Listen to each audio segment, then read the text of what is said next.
बिहार के पूर्व मुख्यमंत्री लालू प्रसाद यादव अपने खास अंदाज और चुटीले भाषणों के अलावा मुख्यमंत्री आवास में भैंस पालने और अपने 9 बच्चों के लिए खासे चर्चित रहे हैं।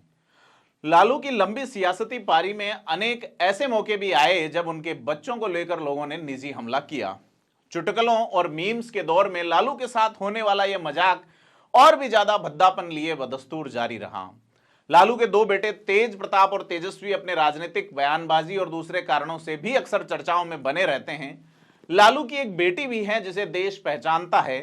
कारण है कि आपातकाल में लालू जब जेल में बंद थे तभी लालू के घर एक बेटी ने जन्म लिया। लालू जिस कानून के तहत सलाखों में कैद थे उस कानून का नाम मीसाबंदी एक्ट, मीसा कानून था।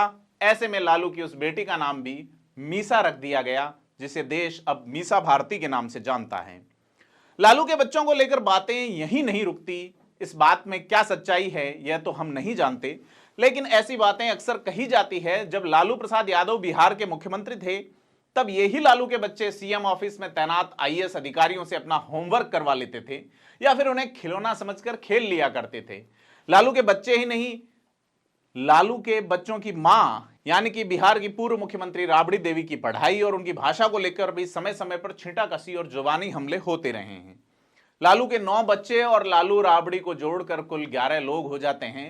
11 की यह संख्या भी लालू परिवार पर बने चुटकुलों का कारण रही है। न जाने कितनी ही बार लालू के परिवार को एक क्रिकेट की टीम बताकर मजाकिया बातें कही गई हैं। लालू के 2 बेटे जब लोकतांत्रिक तरीके से चुनकर सरकार में आए तो एक पढ़े लिखे वर्ग ने उन्हें निशाना बनाने में कोई कसर नहीं छोड़ी। उनकी पढ़ाई लिखाई को लेकर अनेक ऐसी टिप्पणियां की गई जो सीधे तौर पर लालू के ऊपर निजी हमला थी।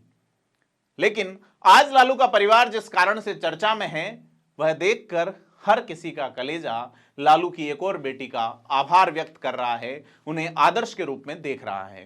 कारण है कि लालू प्रसाद यादव लंबे समय से बीमार हैं। इस मुश्किल घड़ी में लालू के परिवार का उनके लिए समर्पण मिसाल से कम नजर नहीं आता।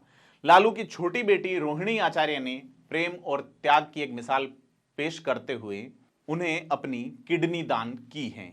उम्र के ऐसे दौर में जब लालू 75 साल के हो रहे हैं और किडनी ट्रांसप्लांट जैसा गंभीर ऑपरेशन इस उम्र में सफलता के मानकों पर कम ही खरा उतरता है, इसके बावजूद और बेटों को विशेष नजर से देखने वाले इस देश में एक ऐसा उदाहरण स्थापित करती है जिसे आने वाले समय में नजीर की तरह देखा जाएगा। गंभीर रूप से बीमार लालू को जब बताया गया कि उनकी किडनी खराब हो चुकी है और किडनी ट्रांसप्लांट के लिए किसी परिजन की किडनी की जरूरत है तो लालू यादव की बेटी रोहिणी आचार्य अपने पिता को किडनी देने के लिए तुरंत तैयार हो गई।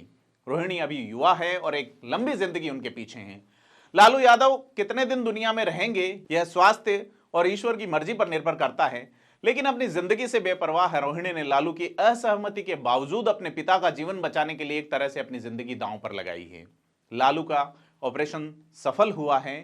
सभी ने इस पर ट्वीट करके बधाई दी है और रोहिणी पर तारीफों के पुल बंध रहे हैं। हालांकि एक राजनीतिक पार्टी ने लालू के बेटों को इस मामले में निशाना भी बनाया है और उन पर नकारात्मक टिप्पणियां भी की हैं। इस फैसले के बाद रोहिणी ने भी ट्वीट किया जो हर किसी को भावुक करने वाला है। रोहिणी ने ट्विटर पर अपने पिता के लिए लिखा कि आपकी खैरियत ही मेरी जिंदगी है। और रोहिणी ही नहीं बल्कि लालू के दोनों बेटों समेत पूरा परिवार उनका हौसला बढ़ाने के लिए सिंगापुर के अस्पताल में मौजूद हैं। अक्सर अपने बच्चों के लिए एक बाप को उनका जीवनदाता कहा जाता है, लेकिन आज रोहिणी खुद अपने बाप के लिए जीवनदात्री बन गई हैं। आज पूरा देश रोहिणी को इस कारण से बधाइयां दे रहा है। हर किसी की जुबान पर एक ही बात है, बेटी हो तो लालू जैसी। यह स्टोरी हमारे लिए लिखी है लोकेंद्र सिंह किलानौत ने।